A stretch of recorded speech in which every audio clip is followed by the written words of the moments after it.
21 tahun di Bengkulu, belum punya anak.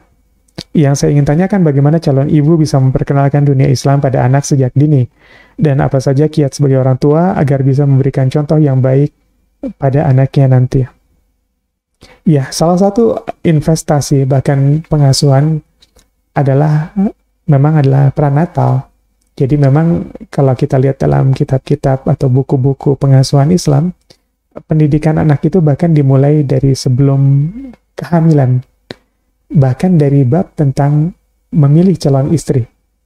Ya, salah satu bentuk kedurhakaan seorang suami, itu seorang ayah pada anaknya nanti adalah ketika dia memilihkan ibu yang salah buat anak-anaknya.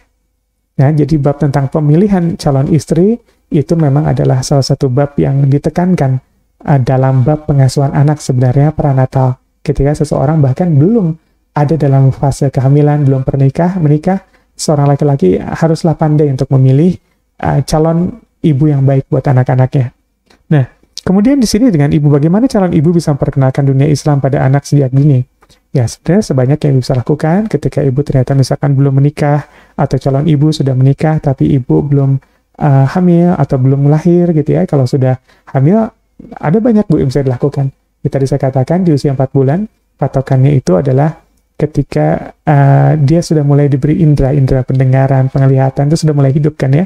Dan yang akan dihidupkan pertama oleh Allah adalah indera pendengaran, baru penglihatan, kemudian adalah afidah atau hati atau rasa. Itu akan muncul ya. Jadi dalam kandungan, sebenarnya yang aktif pertama adalah dalam indera pendengaran. Nah, makanya disarankan ketika sudah dalam kehamilan usia di atas 4 bulan, 6 bulan, memang banyak ngaji, banyak tilawah, banyak salawat, banyak yang lain-lain ya, zikir-zikir saja. Ucapkan kenapa? Karena itu sebenarnya adalah cara mendidik anak-anak kita sebelum lahirnya mereka. Ya, mendoakan yang baik juga dilakukan oleh orang-orang saleh sebelumnya. Lihat doanya Hannah ya di Quran surat Al-Imran ya, ayat 35.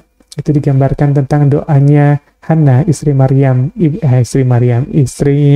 Imran, ibunya Maryam, neneknya Isa, ya, Nabi Isa alaihissalam. Ya, itu ada doa yang dilakukan.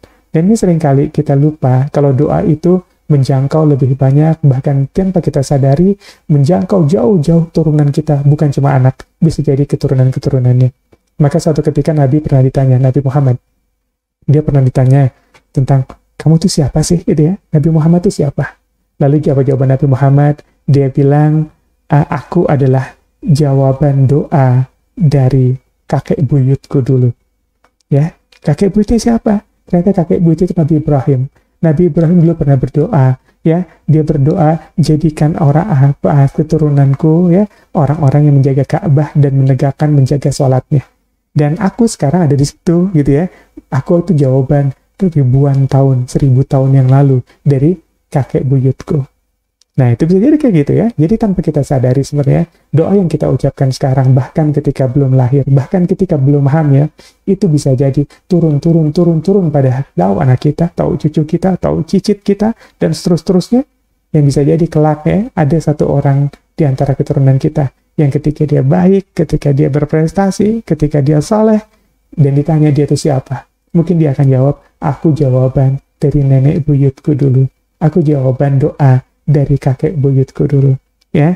Itu Masya Allah, panjangnya arti doa, ya, panjangnya keabadiannya doa itu kayak gitu tuh ya, Insya Allah. Yaitu jawaban Nabi Muhammad, aku adalah jawaban doa dari kakek buyutku, ya, kakek buyutnya ratusan tahun sebelumnya pernah berdoa, dan jawabannya adalah Nabi Muhammad, Masya Allah, ya. Jadi Bu, banyak-banyak berdoa yang baik, ikhtiarkan ketika dia sudah mulai ada dalam perut, gitu ya, dalam kandungan, dalam rahim, maka diikhtiarkan untuk terus diperdengarkan yang baik-baik. Insya Allah, mudah-mudahan jadi ikhtiar kita untuk menjadikan anak kita anak yang baik, anak yang saleh.